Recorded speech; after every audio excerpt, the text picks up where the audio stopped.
Ustaz Khalid semoga tidak tersinggung. Istri saya sudah tertarik dengan pengajian Ustaz Khalid. Namun karena Ustaz Khalid poligami, istri saya jadi tidak mau lagi ikut pengajian Ustaz. Sampai saya sendiri jika mengikuti pengajian Ustaz Khalid sepertinya istri saya agak keberatan. Bagaimana cara mendakwahkannya? Hal ini terjadi waktu saya mengikuti pengajian A'agim dulu. Mohon penjelasannya. Sejelas-jelasnya Ustaz. Ini penutup ya. Sebenarnya saya dalam berdakwah, teman-teman sekalian, yang saya sampaikan ini bukan perkataan saya, ya. Apa yang sedang saya sampaikan? Hukum dari saya. Ini teman-teman duduk di sini di pengajian. Ini untuk mendengarkan saya pribadi atau ilmu agama yang sedang saya sampaikan. Ilmu agamanya, bukan karena saya berbicara. Yang menyuruh poligami siapa? Allah Subhanahu wa taala. Saya melakukan juga, saya sebagai praktisi karena perintah Nabi sallallahu alaihi wasallam. Berapa kali istri saya tanyakan, kenapa kak poligami? Karena perintah Nabi. Saya katakan begitu. Dan saya selalu mendakwahi dia, mendakwahi istri saya supaya bisa menerima hukum Allah SWT ini, sambil saya doakan semoga hati mereka terbuka. Dan saya melakukan itu. Kalau masalah kasus saya menyampaikan hukum Allah lalu istri anda tidak mau dengar, tidak mau lagi datang pengajian saya, silahkan. Terbuka sekali pintu. Masih banyak selain dia insya Allah yang mau hadir. Gitu kan? Ya, saya tidak pernah terganggu dengan 1, 2 orang, 10 orang yang berhenti ikut pengajian karena saya menyampaikan bukan hukum saya, hukum Allah Subhanahu wa taala. Kalau dia mau benar, dia ikutin pengajian, tidak ada hubungannya. Masalah dia belum bisa menerimanya, dia berdoa kepada Allah Subhanahu wa taala karena ilmunya masih kurang, gitu kan? Enggak mungkin karena hawa nafsu dia atau kemauan dia lalu kemudian hukum Allah kita tolak, enggak mungkin itu. Kan gitu. Tidak mungkin, mustahil. Siapapun dai yang takut kepada Allah lalu karena dia tidak mau poligami lalu dia mengatakan jangan poligami jemaah, nggak bisa. Allah Subhanahu wa taala yang perintahkan, walaupun dia belum mengerjakannya dia harus menyampaikannya, hukum Allah Subhanahu wa taala. Itu kan?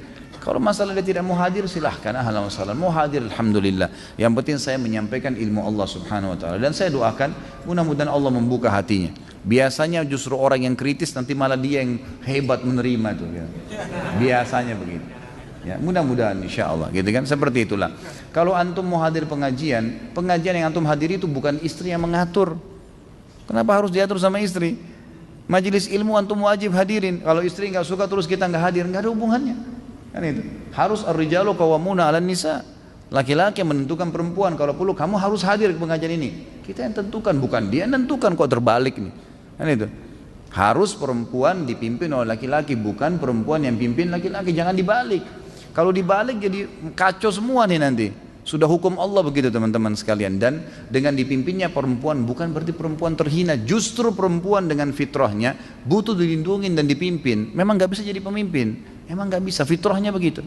Laki-laki Allah siapkan dengan sifatnya, karakternya, fisiknya, suaranya berbeda. Memang untuk nagih utang, antar jenazah, perang di jalan Allah. Emang itu dia pemimpin. Perempuan dengan lembutnya, dengan air matanya, dengan hamilnya, memang untuk di rumah dipimpin, dinaungin, dilindungin. Jangan orang yang memang kasih sering sedih, manja di rumah, orang yang memang urus anak, kemudian kita suruh memimpin di luar, nggak bisa, nggak ketemu. Kan itu. Jadi harusnya majelis ilmu yang antum hadir kapan antum mau. Dan jelaskan sama dia gitu kan. Masalah kita belum bisa menerima hukum Allah satu, jangan membencinya. Membenci hukum Allah berarti membenci Allah sebagai penerima hukum.